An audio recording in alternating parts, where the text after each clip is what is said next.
yau juma'a 11 ga watan ramadana hijira 1442 daidai da 23 ga watan april miladiya 2021. za mu ci gaba da sauraron tafsirin alkur'ani mai girma a zawiyar gidan alhaji aminu muhammad. za mu ba shi abin magana ya buɗe mana da addu'a. akaramakallahu bismillah.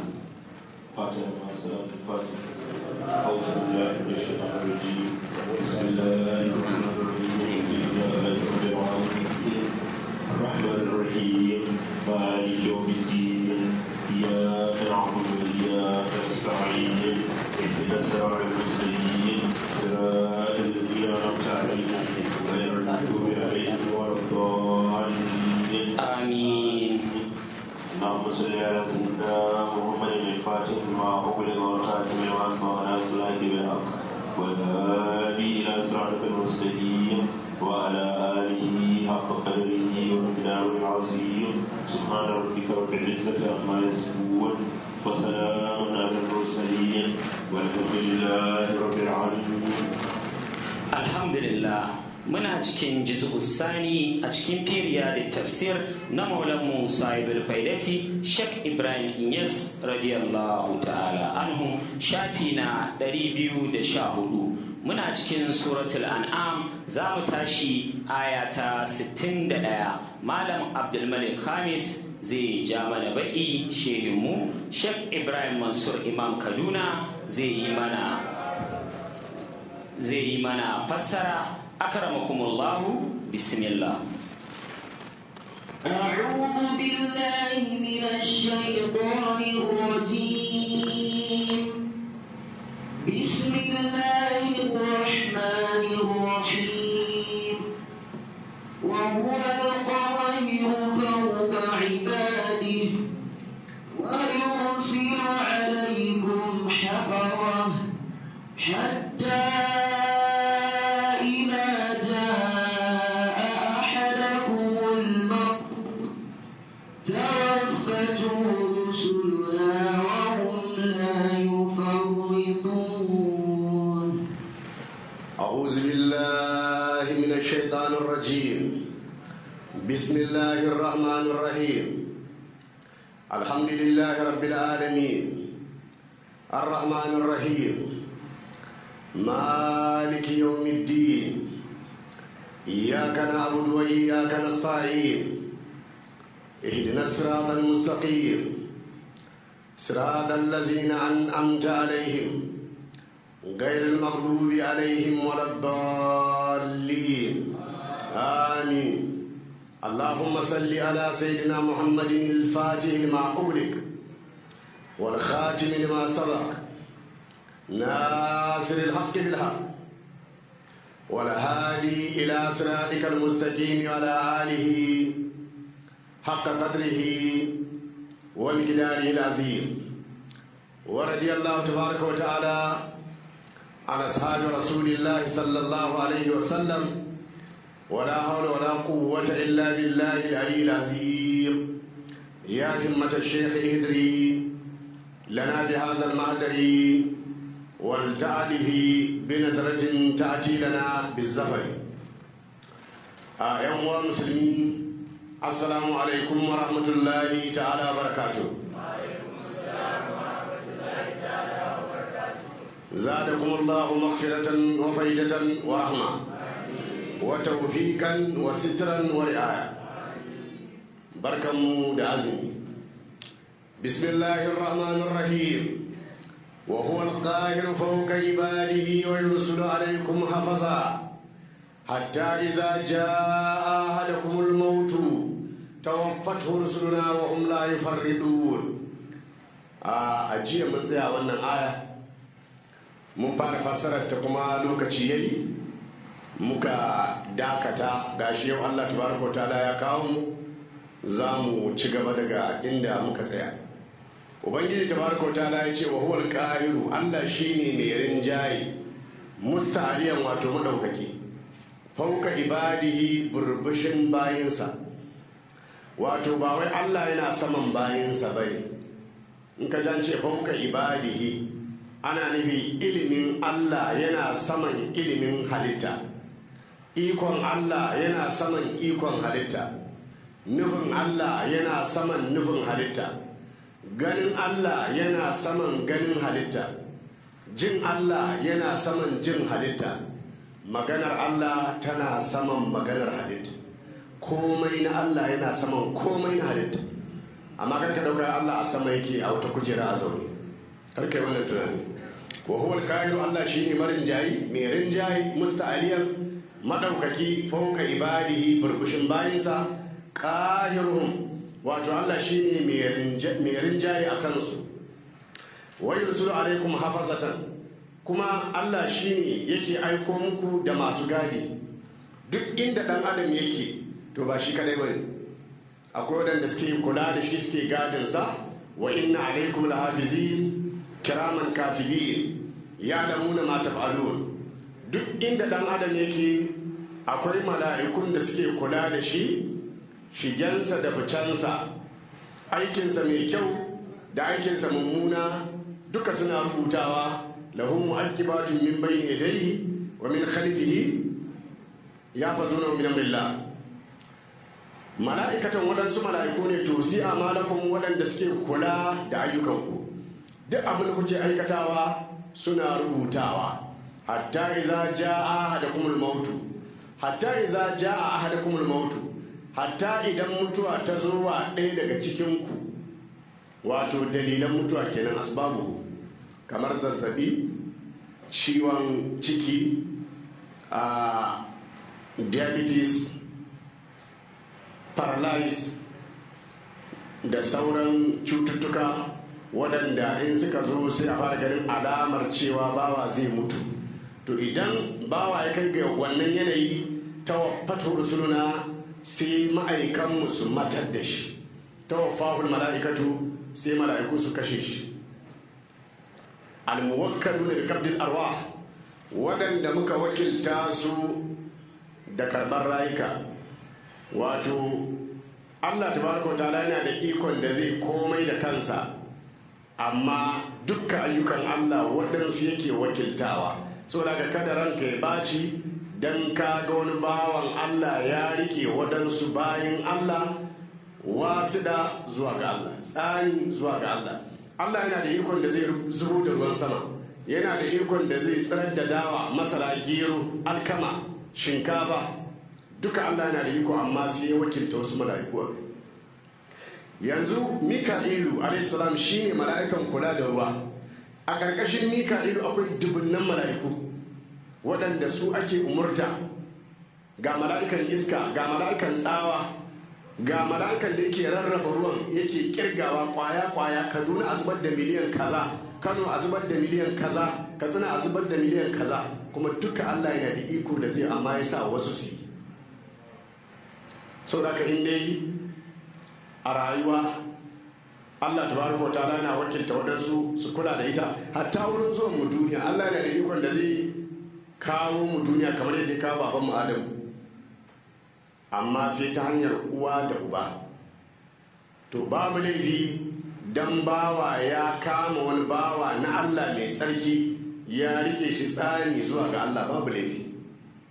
domin akwai mala'ikun zafi, akwai mala'ikun sanyi, akwai mala'ikun ruwa, akwai mala'ikun iska, akwai mala'ikun tsawa, akwai mala'ikun arziki, akwai na tsiya. Ƙwarai kuwa, ƙwarai da gaske, akwai mala'ikun arziki, akwai mala'ikun tsiya. saboda haka komai na Allah tabaraka wa ta'ala a tsare yake. saboda haka idan lokacin mutuwan mutum yayi, sai Allah ya turo wani dalili, wannan dalilin sai ya sa sunansa sai ya zama ya goge daga inda yake a rubuce. to daga nan mala'ika zai gane cewa ajalinka yayi, sai ya turo mala'iku 5,000 su zo su fede ka, waɗanda za su ware kashi daban, waɗanda za su ware jijiyoyi daban, waɗanda za su fito da ruhin tsirara daban. shi da ya zo bayi da wani aiki zarewa zai ya wuce. waɗanda suka fede ka suka fito da ran su daban. tawaffatu rusuluna توفاه الملائكة الموكلون بقبض الأرواح وهم لا يفردون. su ko mala'iku ba sa yin sakaci a cikin abin da Allah tabaraka wa ta'ala ya umarce su da su aikata. La yukassiruna fima yu'marun, ba sa takaitawa a cikin abin da aka umarce su da su aikata shi. Allah tabaraka wa ta'ala, Allah ne girma da daukaka, khalaqal khalqa bila wasidatin, ya halicci halitta ba tare da wasida ba. Wal khalqu, amma su halitta ittakazu wasa'ida bainahum wa bainallahi tabaraka wa ta'ala. Allah da ya tashi halittar mu yayi mu ba wasida. Ƙasa kawai ya ce a nemo, aka kawo ƙasa, aka kawo ruwa, ya kwaba da kanshi, bai ce mala'iku su kwaba, da kanshi ya kwaba ta tsunu, ya matse ta da hannun iko, ya taka da kafar kudura. Dan adam ke ya jika ta jiku, ya matse ta da hannun irada, ya taka ta da kafar kudura. Sai da ce kwana 40 a haka, sannan sai ya gina dan adam. Da ya gina dan adam kuma ya ce fa nafaktu fihi min ruhi, fa iza sawaitu wa nafaktu fihi min ruhi fa qaulahu sajidin. Ya suka ce man arafa nafsahu faqad arafa rabbahu. Wanda ya san kansa da gajiyawarsa ya san ubangiji da ikon shi. Wanda ya san shi gajiyayye ne to ya san ubangiji mai iko. Wanda duk ya san shi ƙararre ne to ya san ubangiji wanzaje ne. Wanda duk ya san cewa shi mai laifi ne to ya san ubangiji mai gafara. Duk ran da mutum bai gane mai laifi ba ne shi to bai san ubangiji mai gafara ba. Allah ya halicce mu babu wasida, amma mu sai muka riki tsaneku tsakaninmu da Allah tabaraka wa ta'ala, fa jazahum ala zalik, sai Allah ya sakanta wa halitta akan wannan rukun wasida da suka yi. Fa wakkala malakan, sai ya wakilta musu mala'ika ya qabidu arwahum. Mala'ikan shi yake karbar rayukansu. Huwa kama khalaqakum awwalan bila wasidatin kana qadiran ala an yatawaffahum bi nafsihi bila wasidatin. Yadda Allah ta'ala halicci dan adam ba wasida, yana da ikon da zai karɓi ransa babu wasida. To amma tun da dai muka yi wasida, sai Allah shi ma sai saka wasida tsakaninmu da shi. Walakin lamma takhazul wasa'ida wa tajabu biha jazahum ala zalika fattakhadha wasidatan inda mauti. Lokacin da muka riki tsaneku, sai ya zama mun hajjabtu tsakaninmu da Allah, sai Allah tabaraka ta'ala ya kawo wasida. Da lokacin da Allah ya ce mu ba wasida, mun gane Allah ne ke ciyarwa, wallahi ba sai mun ci shinkafa ba za mu koshi. Wallahi da ba sai mun sha ruwa ba za mu koyo. Wallahi da ba sai mun yi bacci ba za mu huta. To amma kasancewar mun saka wasida tsakaninmu da Allah, idan kana jin yunwa sai ka kama kuka. Daga zuwan dan adam ya fara kuka sai da Allah ya mai tsawa. Dan adam yana can cikin babarsa. Wa laqad khalaqnal insana min sulalatin min tin summa ja'al wa laqad khalaqnal insana min sulalatin min tin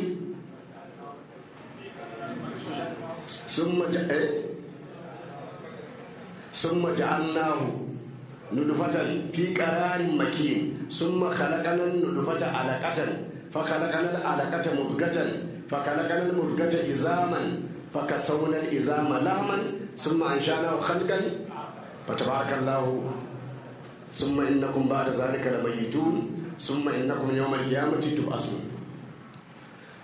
To dan adam da Allah ta'ala ya ce a cikin babarsa, yana mai komai, yana ba shi abinci, yana kula da shi, yana mai komai. Ran da dan adam ya fito duniya sai kama kuka.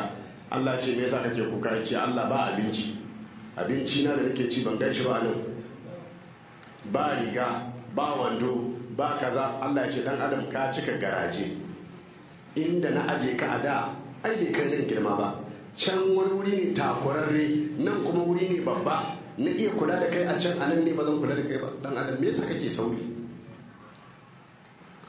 Yanzu abincin ka da jinin haila ne, na musanya shi koma madara, saboda haka yanzu abincinka ya koma kirjin babarka, idan ta baka mama ka kama, na mai da abincin wurin.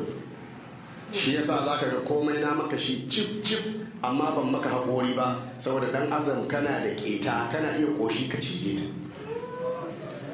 Saboda ka kai haƙuri, idan ka fara wayo ka gane abin da ya dace da wanda bai dace ba, na ma haƙuri. Amma in ba haka ba, a yanzu irin ƙeta irin naka da ka cika cikinka sai ka tattaune maman nata kuma. To Allah tabaraka wa ta'ala ikonsa yadda ya yi mu babu wasiɗa, to da ba dan mun riƙe wasiɗoɗi tsakaninmu da shi ba, to da har mutuwar ma shi ne zai karbi rayukanmu. Amma wa min ibadillahi mukarramin, daga cikin bayan Allah ababen girmamawa, ja'alana Allah wa iyyakum minhum, Allah ya sanya mu da ku daga cikinsu. Man yatawalla Allah qabdi ruhihi bila wasilatil malak takriman lahu. A cikin yan adam akwai wanda idan ajalinsa yayi ba mala'ika Allah ke turowa ba, shi da kansa yake karɓar ransa saboda girmamawa gare shi. Al-insanu ajaluhu maktubun, shi dan adam ajalinsa rubutacce ne. Ajalin dan adam a rubuce yake. Wa malakul mauti huwa al-muwakkalu ala qabdi arwahil bashar, shi kuma mala'ikan mutuwa shi aka wakilta a bisa karɓar rayukan mutane da'iman a koda yaushe. ad-diwanul ladhi fi asma'ul bashar bayna yadayhi yanzur ila ismi kulli ahadin, wato kundin da aka rubuta sunayen yan adam yana gaban mala'ikan mutuwa, yana kallon sunan kowa, ya san kowa. Yanzuru ila ismi kulli ahadin, yana kallon sunan kowane daya. Fa iza marida shaksu, idan dan adam ya kamu da rashin lafiya, nazar ila ismihi wa qad barra, sai ya kalli sunan, sai ga sunan yayi kura. Idan mutum yana rashin lafiya sai sunan shi yayi datti, sai yayi kura. Idan mala'ikan mutuwa ya ga wannan suna yayi kura, to ya san cewa ajali ya kusa. Wa izan ma'a tamaman, idan sunan ya goge baki daya, alima anna ajalahu in qada, to ya san cewa ajali ya kare, ajali yayi. Wa idan maha, idan sunan ya goge baki daya, wa baki mahallu katbihi bayadan, wurin da aka goge sunan yawan zu farisal, wato idan mutum ya kusa mutuwa sai sunansa sai ya yi datti a jikin wannan kundi, to sai mala'ikan mutuwa ya kira mala'ikun a ajali ya ce to ku fara shiriwa ne ya kusa tafiya. Ana goge sunan, mala'ikan mutuwa da ya ga an goge sai ya duba wurin da aka goge sunan, in ya ga wurin ya yi fari to kai dan aljanna, in ya ga wurin ya yi baki dan wuta ne. Allah ya kiyaye.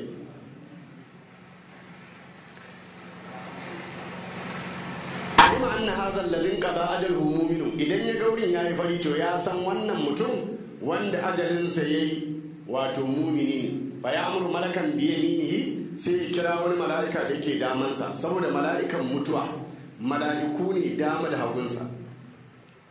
Damansa akwai mala'ikun rahama, hagunsa kuma akwai mala'ikun azaba.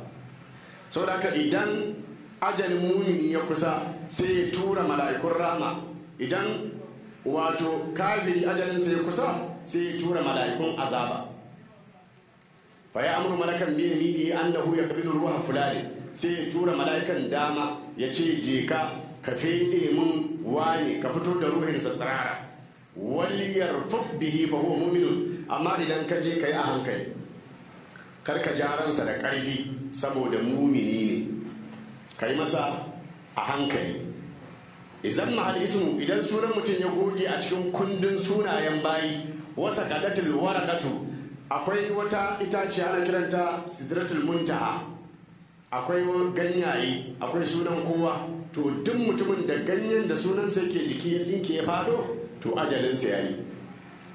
Kullu nafsin laha waraqatun min sidratul muntaha, kowace rai tana da ganye a jikin itaciyar sidratul muntaha. Wa idan mahal ismu, idan sunan ya goge, wa bakiya yawan zu aswada, wurin da aka goge sunan yayi baki, alima annal lazin qada ajaluhu kafirun billahi.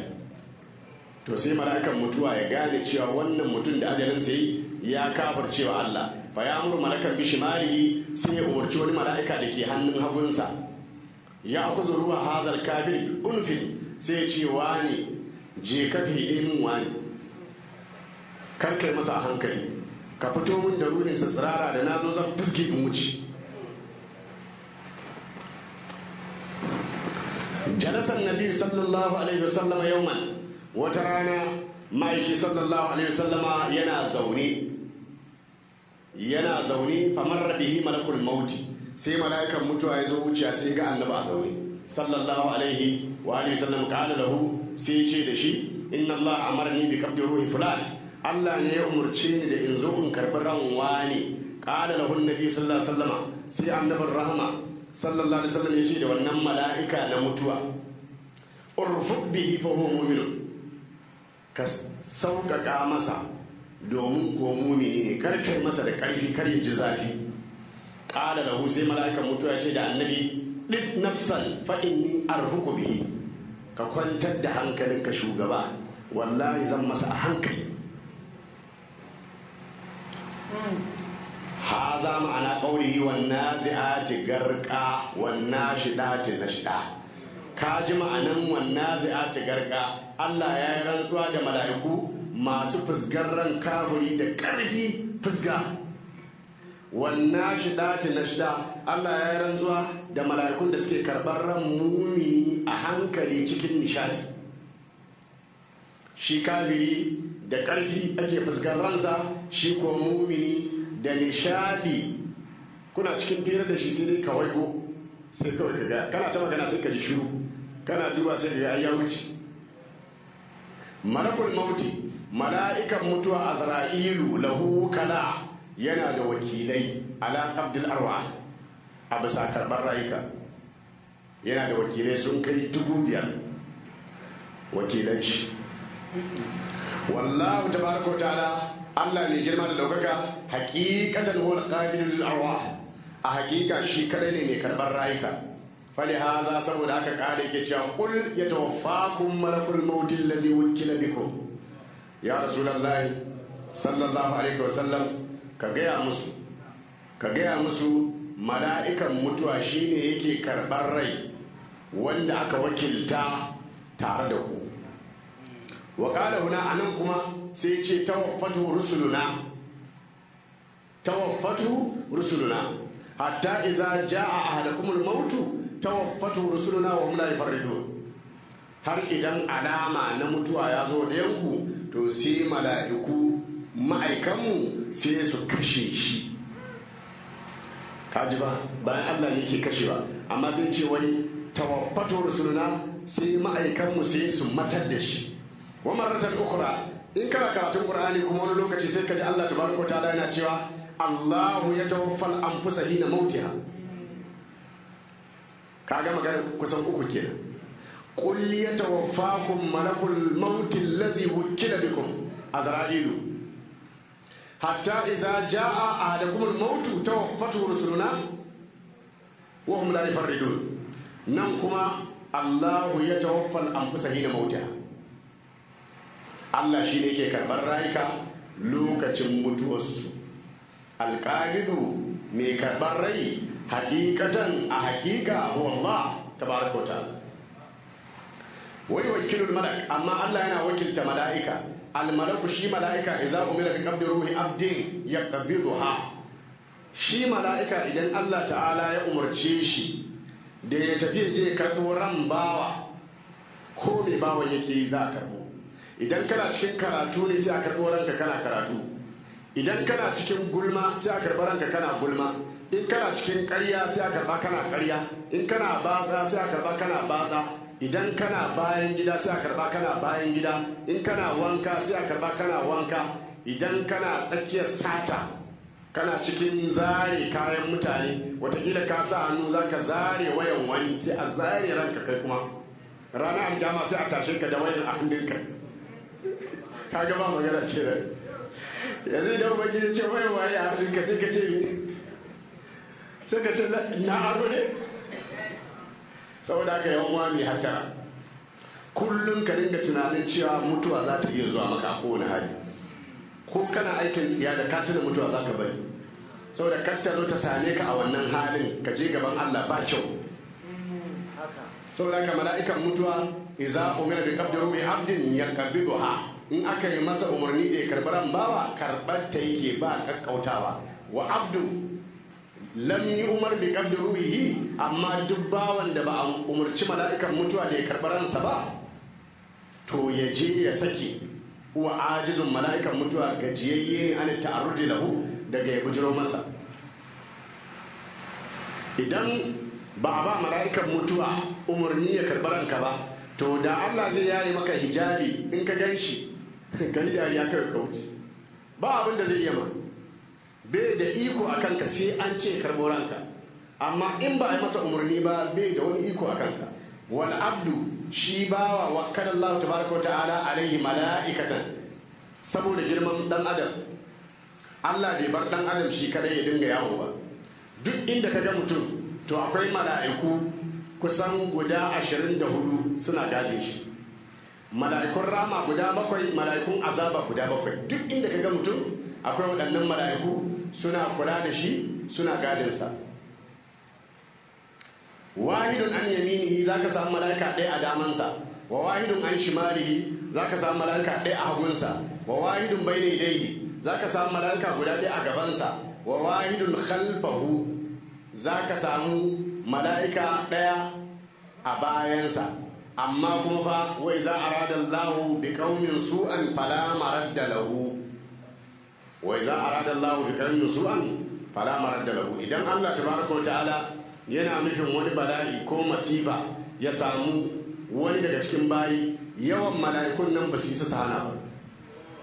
Saboda yanzu idan mutum ya ji an ce ai mala'iku suna kula da shi, zai ce to ya akai kuma sai yan fashi kuma su fito su yi sata, ya mala'ikun ba za hana su. Ko kuma to ya akai kuma ga mala'iku guda 24 suna kiwon mutane, amma da mutum ya wuce hanyar Abuja sai kidnappers su kama shi. wa iza arada Allah bi qaumin su'an fala maradda lahu, in Allah ya riga ya rubuta ba sai ya faru. Amma abin da zai tabbatar maka cewa akwai mala'iku suna kula da kai, inda za ka kwanta kai bacci shekara 1 kana bacci, kiyashi ba zai shiga kunnen ka ba, kiyashi ba zai shiga hancin ka ba, kuma ba za ka yi wari ba, ba za ka riɓe ba. Amma idan aka zare ranka sai mala'iku su wuce kawai, za su bi ran sai a bar gangan jikin mushi, to daga nan sai kaga kiyashi suna shiga kunne. Shi yasa da mutum ya mutu sai ga an nemo auduga ana toshe mai hanci, ana toshe mai kunne, saboda kada kiyashi su zo su shiga, saboda a lokacin ya riga ya zama gawa. wal hafizani allazani yaktubani kullama qaddama min amalin salin aw sayyin, wato mala'iku guda biyu da suke kiwo suke kula da dan adam. Ubangiji ya ce wa inna alaikum lahafizin kiraman katibin ya'lamuna ma taf'alun. Su waɗannan mala'iku guda biyu waɗanda suke rubuta duk abin da bawa ya gabatar na aiki mai kyau ko ko aiki mara kyau. Wa min galabati rahmatihi, yana daga rinjayar rahmar Allah tabaraka ta'ala, raqibun ala yaminil insani wa atidun ala yasarihi. Da Allah yana nufin mu da azaba, da sai ba mala'ikun wato azaba karfi akan mala'ikun rahma. Amma mala'ikan rahma ana kiransa raqibu, mala'ikan azaba ana kiransa atidu. Sai Allah ya ce to kai raqibu, mala'ikan rahma kai ne babba, sai abin da ka faɗa shi za a yi. Sai Allah ya sa shi a hannun dama, shi kuma mala'ikan azaba aka tsaye da shi a hannun hagu. Wa raqibu, shi raqibu na hannun dama, hul amiru shine sarki, ala ati absa mala'ikan azaba na hannun hagu. Iza amila hasanatan, idan bawa ya aikata aiki mai kyau, amara bi katbiha 10 marrat. Duk sanda kai aiki mai kyau, to sai mala'ikan hannun dama raqibu sai ce a rubuta maka lada 10, a rubuta maka lada 10 au aksara, ko kuma fiye da haka, gwargwadon matsayinka kawai. Ka san kowa da irin matsayin shi, kowa da irin matsayin shi. ko albashi ne da gwamnati take bayarwa, kowa da irin matsayin shi. Wani za ka gaina aiki na wahala mai wahala sosai amma albashinsa 20,000 ne. Wani kuma za ka ga ofisinsa ma AC ne, motarsa AC ne, ko ba wani aiki na wahala da yake yi amma sai ka ji miliyan kaza. To in dai gwamnati tana da ikon wannan, Allah ma yana da ikon ya haka. Wani a cikin addini yana wahala amma albashinsa ba yawa. Wani kuma baya aikin wahala mai yawa amma albashinsa ba dama. Zai iya ɗaukar nauyin danginsa duka ba. Ƙwarai kuwa. To shi ne idan mutum yi aiki mai kyau, mala'ikan hannun dama sai umarni a rubuta maka wato lada 10 ko fiye da haka ila 700 har zuwa lada 700. Wai za a mina sayi'atan, amma idan bawa ya aikata mummunan aiki kazani la yaktubu atidun, mala'ikan hannun hagu bai da ikon da zai rubuta, illa iza amarahu raqibun, sai mala'ikan hannun dama na rahama ya masa umarni to rubuta, sannan sai ya rubuta. Shi yasa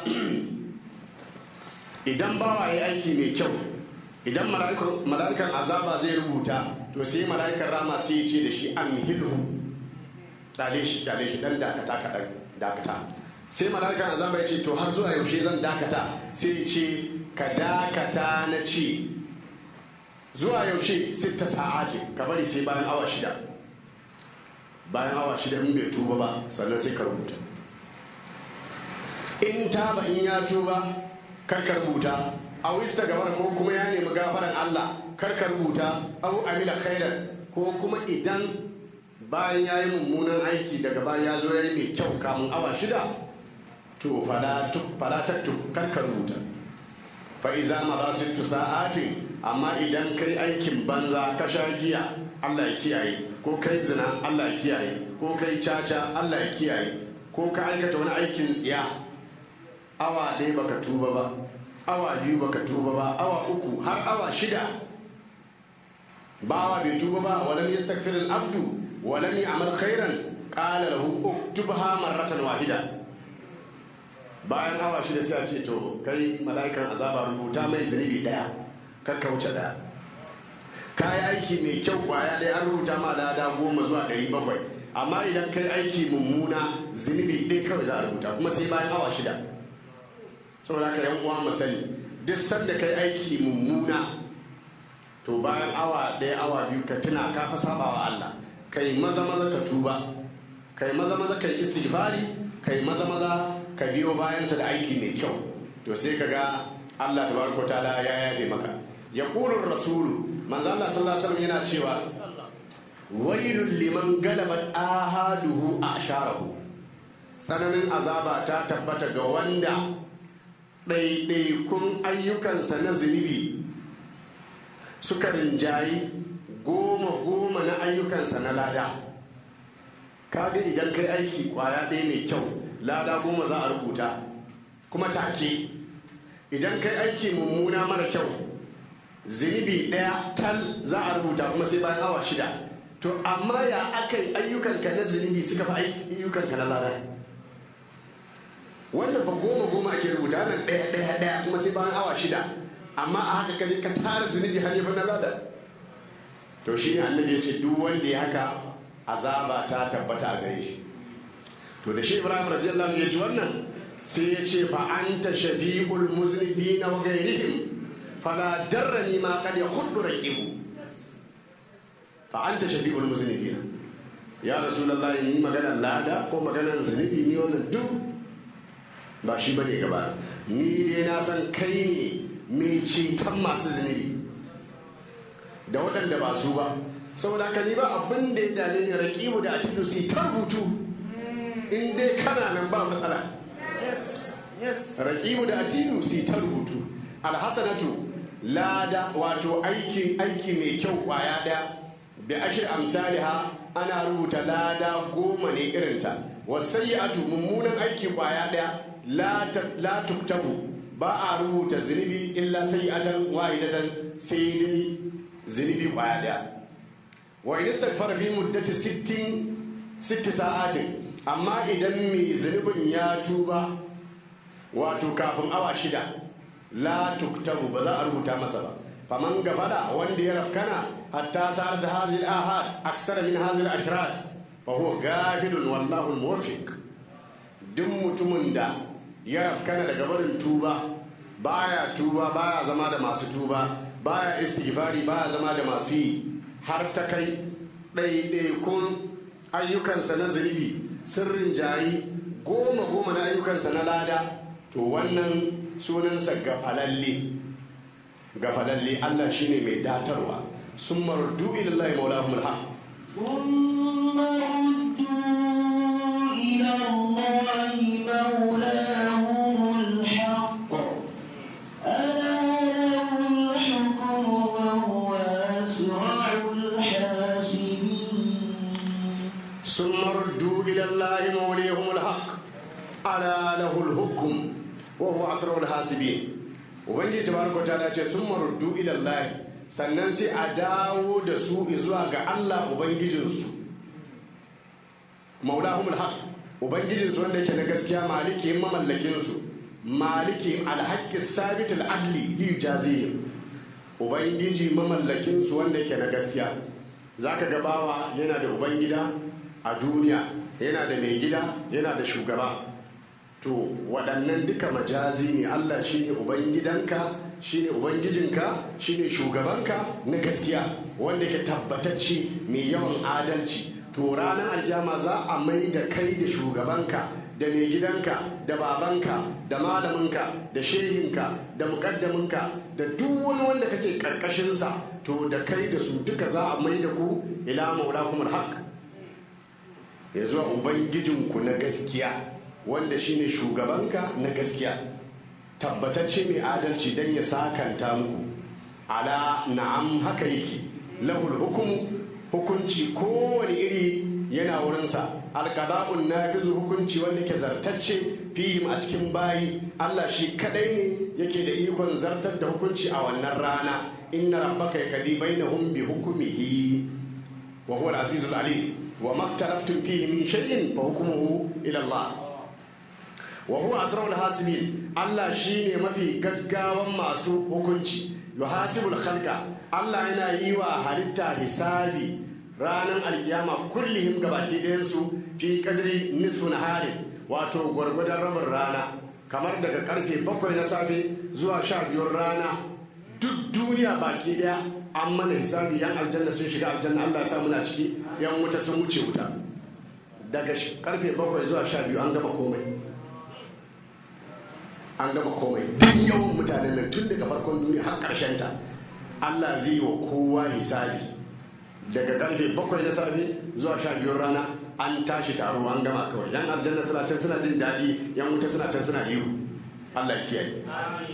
To gwargwadon rabin yini Allah tabaraka wa ta'ala zai yi hisabi. Min ayyamin duniya, wato irin kwanakin duniya. Wa inna yawman inda rabbika ka alfi sanatin mimma ta'udun. Inda a duniyance za a yi lissafi sai a ce shekara 500. Za a yi mana hisabi tsawon shekara 500, amma a wurin Allah rabin yini ne kawai. Shekara 500 a wurin Allah rabin yini. Shi yasa za ga Allah baya gaggawa, saboda shi wanzajje ne. Za ga mutum yana ta kafirci, yana bautawa gunki, wani yana bautawa rana, wani yana bautawa wuta, wani yana bautawa katako, wani yana bautawa ice, wani yana bautawa dutse. Amma Allah ba zai taba yin gaggawa ba. Amma kai da an dan cuce ka so daya, sai ga mutum yana ta addu'a, yana tabbata da yana buga a ƙasa, ya kosa wanda ya mai abin ya mutu. Ka san dalilin da yasa kake haka? Saboda baka dadewa. Shi Allah saboda dadewan da yake yi, kuma wanzanje ne baya karewa, yasa ba ruwansa kai ta abin da kaga dama ka gama. Duk kewayenka kana gama za ka zo gaban shi, yasa baya sauri. Za ka mutum yana ta laifi, yana ta zanibi, amma Allah ba ruwan shi.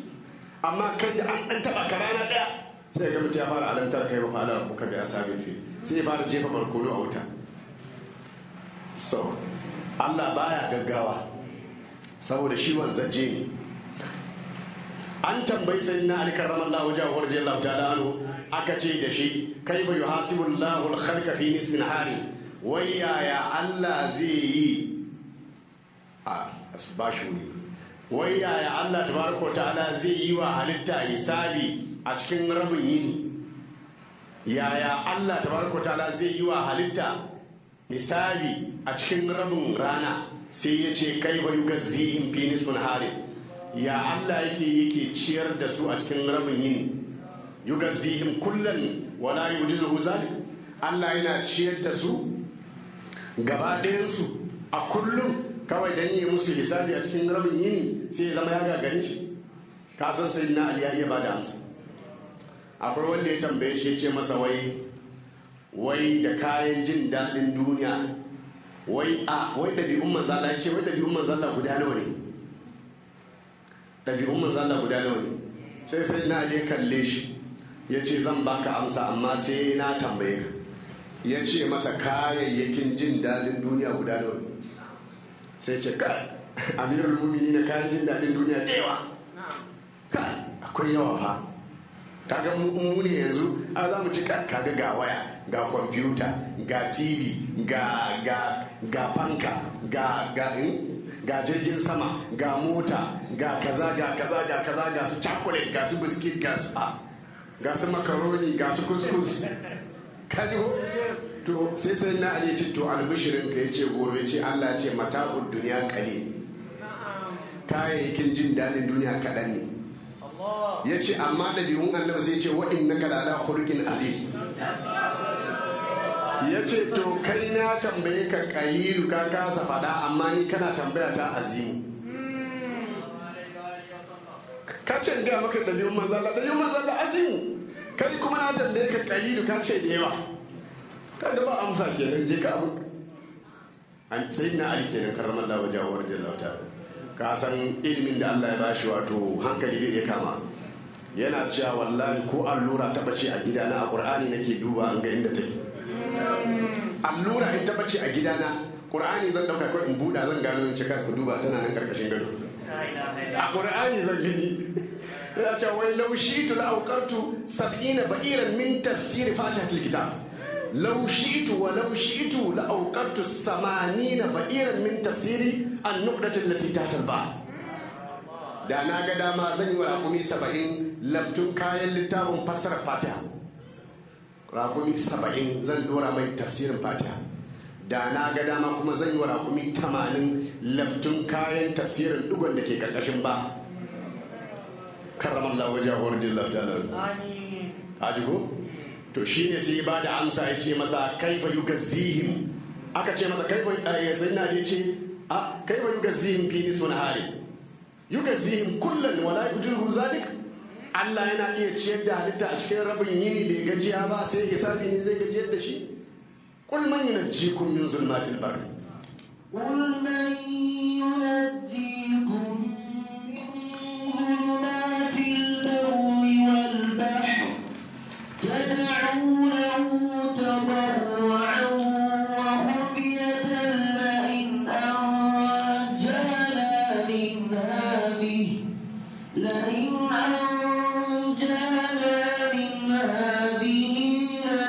لنكونن من الشاكرين. قل من ينجيكم في ظلمات البر والبحر تدعونه تضرعا وخفية لئن أنجيتنا من هذه لنكونن من الشاكرين. wato wannan ayar tana Allah tabaraka ta'ala na umurtan mu da cewa duk sanda muka ga talauci yayi karfi a tare da mu to ana so ne mu koma wurin Allah. Duk sanda muka ga rashin lafiya ko makiya ko mahassada to ma'ana in kaga talauci ya ma yawa ko Allah ne ya aiko talaucin ya kira ka. Ka ki zuwa ne shine ki tafiya. Wallahi malam da ka tafi shi ba zai wuce. Kawai magana kenan. Duk sanda kaga talauci da kunci to Allah ne ya aiko shi ya kira ka. Da ka ki zuwa sai shi kuma ya tsaya. Saboda ba zai taho ba sai kun taho tare. Saboda in kana so talauci ya baka ku tafi wurin Allah kawai. To da an je shi kenan.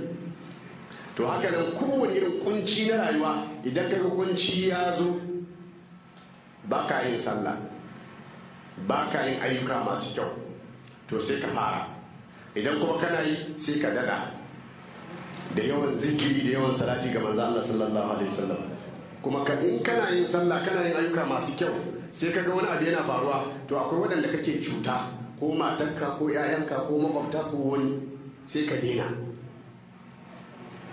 shi ne mana shi yasa za ka ji Allah tabaraka wa ta'ala yana faɗa a cikin suratul rum wa iza massan nasa durrun da'aw rabbahum munibina ilayhi summa iza azaqahum minhu rahmatan iza fariqun minhum bi rabbihim yushrikun. Dan adam in ya shiga kunci sai ta roƙon Allah, Allah a yaye mun, Allah talauci ya yawa, Allah kaza Allah kaza, amma da zaran talaucin ya tafi sai ma sha'a sai kuma ya shigara.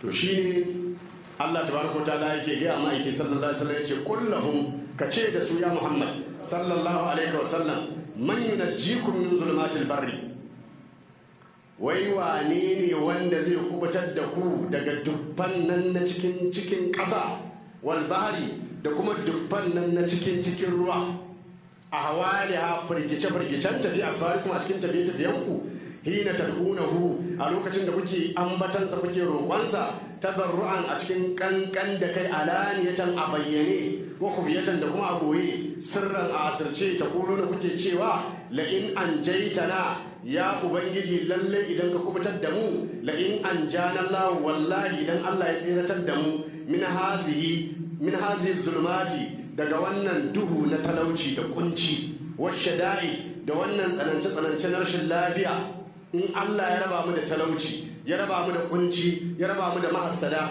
ya raba mu da rashin lafiya lanakunanna min ash-shakirin, wallahi za mu kasance daga cikin masu yawan godiya ga Allah almuminina wato masu imani. A nan godiya ba masu cewa alhamdulillah ba, a ma'ana da nukunan na mina shakirina ai nuƙabilu ni'imatika bi da'a, za mu fuskanci ni'imar da kai mana da da'a shine ma'ana. Duk abin da Allah ya maka na baiwa to ka gode masa da wannan baiwa. qulillahu yunjikum minha قل الله ينجيكم منها ومن كل كرب ثم أنتم تشركون. قل الله ينجيكم منها ومن كل كرب ثم أنتم تشركون. الله تبارك وتعالى يجي قل لهم يا رسول الله كتشي دسو Allahu yunjikum minha, Allah shi kadai ne wanda yake iya tsamar da ku ya kubutar da ku daga wato tsoron duhun talauci ko kuma duhun da ke cikin ƙasa ko kuma duhun da ke cikin ruwa ko kuma tsanance-tsanance na rashin lafiya da ƙiyayyar makiya da hasadan mahasada. Allah shi kadai ne wanda zai iya kubutar da ku daga waɗannan dubbai. Wani kulli karbin, sannan kuma Allah tabaraka ta'ala shi kadai ne wanda zai iya kubutar da ku daga dukkan bakan ciki, wato a karbu bakin ciki na rana, gammu bakin ciki na dare mai hana bacci, bakin cikin da zaka ji miyo bai iya wuce a makogoron shi ake kira gammu, shi ma manta Allah ke kawo shi. Duk bala'in da ya hana miyo ya wuce da katina Allah zai wuce kawai zai wuce. To saboda haka ubangiji tabaraka ta'ala shi kadai ne zai iya kubutar da ku daga waɗannan dubbai da waɗannan tsanance wa min kulli karbin, daga dukkan bakin ciki irin na rana au ganin ko kuma bakin ciki irin na dare, siwaha wato banda duhun talauci da kuma tsananin rashin lafiya, hatta bakan ciki ma Allah zai yaye muku summa antum tushrikuna. Abun mamaki idan Allah ya yaye muku sannan haka ne sai ka gan ku kuma kuna hada shi da wani. Allah tabaraka ta'ala ya yi muku bakin ciki kowane iri ya dauke damuwar ku, amma kuna hada shi da wani, kuna masa kishiya. ulul qadiru ala an yafasa alaikum ulul qadiru ala an yab'atha alaikum adaban min fawqikum aw min tahti arjulikum أو يلبسكم شيعا ويذيق بعضكم بأس بعض انظر الآيات لعلهم يفقهون قل هو القادر على أن يبعث عليكم عذابا من فوقكم أو من تحت أرجلكم أو يلبسكم شيئا ويذيق بعضكم بعض بعض انظر كيف نصرف الآيات لعلهم يفقهون. وبنجي تبارك وتعالى يجي قل هو القادر قل يا رسول الله كجاء waɗannan kafirai ka ce da su ubangijin da nake bautawa wanda nake kiran ku bauta masa shine mai karfin iko ala an yab'asa alaikum azaban absa ya aiko muku da azaba min fawqikum daga saman kawunan ku. Allah shi Allah qadirun mai iko ne ala an yamdira alal ummati bi jaratin min as-samai. Allah mai iko ne absa ya zubo da ruwan saman duwatsu daga saman al'umma. Aw sai hatin ko kuma ya sa wani malaika ya tsawa kowa ya mutu. Aw min tati arjulikum ko kuma ya turo muku da azaba daga karkashin kafafuwanku kalkasfi kamar kisfewa wato girgizar ƙasa. Aw yalbisa kum shi'an ko kuma Allah tabaraka ta'ala ya tufatar da ku rigunan sabani ya khalida kum ya rikitar da ku ya sa rikici tsakaninku shi'an ku zama jama'u firadan kungiya muktalifatan ahwa masu mabambantan ra'ayoyi wa yuzika ba'dakum ba'sa ba'd kuma ya dandana wasansu daga cikinku tsananin azabar waɗansu bilkitali ta hanyar yaƙi lamma nazalat hazil aya lokacin da wannan aya ta sauka azaban min fawqikum cewa qul huwal qadiru ala an yab'asa alaykum azaban min fawqikum ka gaya musu Allah shine mai iko ka san suna ta neman wani annabi gaskiya ne ya turo da azaba mana manzo Allah sallallahu alaihi wasallam ya ce da wannan indi ma tastajilu bihi la qudir amru bayni wa bainakum to shine anan Allah ke gaya masa ka gaya musu Allah shine yake da ikon da zai aiko da azaba daga saman kawunan ku ko ya sa wani mala'ika ya muku tsawa kowa ya mutu. To da aka faɗi wannan ƙalar rasulu sai manzo Allah sallallahu alaihi wasallam ya ce Allahumma inni a'udhu bi wajhika Allah ina roƙonka dan girman zatin ka turo da azaba. Allah ina roƙonka dan girman zatin ka karka turo da azaba daga saman kawunan su saboda annabi ainur rahmatin. Sai Allah ya ce to masoyina naji bazan musu azaba ta sama ba naji ba zan yi musu azaba ta sama ba aw min tati arjulikum ko kuma in turo muku azabar ta kasan kafafun wato girgizar kasa sai manzo Allah ce Allahumma inni a'udhu bi wajhika ya Allah ina roƙonka dan girman zatin ka karka turo musu azaba ta kasa sai Allah ya ce to naji masoyina na bari ba zan yi ba. Sai Allah ya ce aw yalbisakum shi'an wa yuzika ba'dakum ba'sa ba'd ko kuma in tufatar da ku rigunan saɓani in kawo rikici tsakaninku ku zama jama'u daban-daban ƙungiya-ƙungiya waɗansu ku su dinga ɗanɗana wa waɗansu tsananin azaba na yaƙi ko na yunwa ko na cuta. Za ga kafirai suna yaƙan musulmai suna yaƙan musulmai kaji ko sai ka ga ɗan izala yana zagin ɗan ɗariƙa dan izala yana yakar dan dariƙa yana yakar dan izala yana yakar dan shi'a na yakar dan izala. Wannan shine wa yuzika ba'dakum ba'sa ba'd ko kuma in turo muku rigunan sabani gashi addinin ku daya amma sai wanda ya ce dan izala ne shi wanda ya ce dan shi'a ne wanda ya ce shi dan dariƙa ne wanda ya ce shi dan tatsina ne wanda shi dan boko haram ne wanda shi dan baron kowa da sai ya ce shi gana shi ne auyar bisa kuma shi'an ko in tufatar da ku wato rigunan sabani ku zama kungiyoyi daban-daban wani zika ba bakun ba sa ba waɗansu su dinga ɗanɗana waɗansu tsananin azaba. To da aka faɗi wannan sai manzo Allah ce Allahumma inni a'udhu bi wajhika ya Allah ina roƙonka dan girman zatin ka karkai wannan. Sai Allah tabaraka wa ta'ala sai ya ce da manzo Allah sallallahu alaihi wasallam jaffar kalam a wannan kamar na riga na gama wannan habba kina da kalami ya bushe wannan ba zan canza ba sai ai azaba dai saboda kai ba za a yi ta sama ko ta ƙasa ba amma maganan saɓani da rikici a cikin al'ummanka an dinga kenan ila milkiyar. Ka ji dalilin wannan saɓani. Shi yasa in kana da hankali kar ka zagi kowa, ka kula da abin da yake gabanka kawai, ka yi aiki mai kyau, ka mutu in Allah ya so ka shiga aljanna shi ke. Amma kar ka zauna kana ta rikice-rikice da mutane. Wataƙila kana daga cikin waɗanda Allah ya kaddara su dinga ɗanɗana musulmi azaba. Gara kai a ɗanɗana maka azaba da a ce kai kake ɗanɗana ma wani. Gara a ce kai ake zagi da a ce kai kake zagin wani.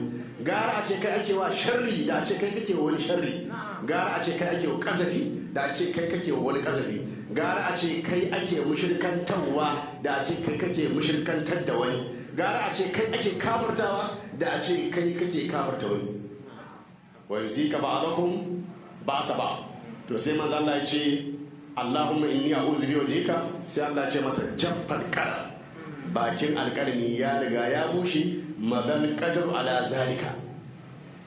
Wato kaddara ta riga ta gudanar da wannan ba fashi. Sai manzo Allah sallallahu alaihi wasallam ya ce haza ahwan wa aisar. To ba laifi Allah na gode, wannan ya fi dama kuma ya fi sauki. Fali haza, saboda haka la tazalu, ba za ka gushe ba, la tazalu ummatu muktalifatan.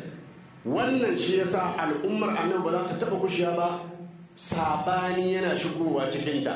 Yuzika ba'dahum ba'sa ba. Waɗansu cikin musulmi suna ɗanɗana wasu azaba, ga kafirai can suna ɗanɗana mana azaba, ga kuma 'yan uwanmu musulmi suna ɗanɗana mana azaba. Ka duba Amerika da Faransa da 'yan uwanta irin makircin da suke shirya wa musulunci, sai kuma ka ga musulmi a masallaci ya musa lasifika yana zagin musulmi, kuma can ana turo da bala'i nan kuma ana ƙara sa mutane damuwa. Saboda haka idan kai malami ne musulmi to kai wa'azi kawai, mutane su ga ka nuna musu abu kaza yana da kyau, abu kaza ba kyau, gashi ga abin da Allah ya ce akan kaza, ga abin da ya hana, wanda ya ga dama yi, wanda bai ga dama, amma ba maganan zagi a ciki. Lokaci ya fara hararar mu, za mu dakata sai Allah kai mu gobe za mu tashi daga inda muka tsaya. Ya rabbi ya rabbu ya rabbahu ya samadu fa kun mujisan lana wa idul ahadu ya barru ya witru ya ainul muradi ajal ya man la lahu shafa'un kalla wala waladu ajis ubaydan wa farij karbahu abadan ya man la shabi'a lahu waqan wala niddu anta al-qiyas li kulli khaifin wa jali ya barru ya haqqu ya man la lahu diddu farij li ummati khairil khalqi gammahum wala yanaluhum nasabun wala hasadu bil mustafa al mujtaba al muqtar sayyidina muhammadun tahirul ansari ya ahmadu salli wa sallim ala khairil wara judadan muhammadin alihi asabi sanadu اللهم صل على سيدنا محمد الفاتح لما أغلق والخاتم لما سبق ناصر الحق بالحق والهادي إلى صراطك المستقيم على آله حق قدره ومقداره العظيم سبحان ربك رب العزة عما يصفون وسلام على المرسلين والحمد لله رب العالمين. yan uwa akwai babban bako da muke tare da shi, sharifi ne, jikan manzon Allah sallallahu alaihi wasallam, kuma jikan maulana Sheikh Ahmad Tijani sahibul qurbi wat tadani sakana Allah min faidi madadi bi azmi da awani. Gashi nan yana zaune da mu a wannan mazauni, shi za mu ba yi mana addu'a, kuma yana da kyau ga ma sai ya taso a kar kowa ya tashi, mu zauna mu samu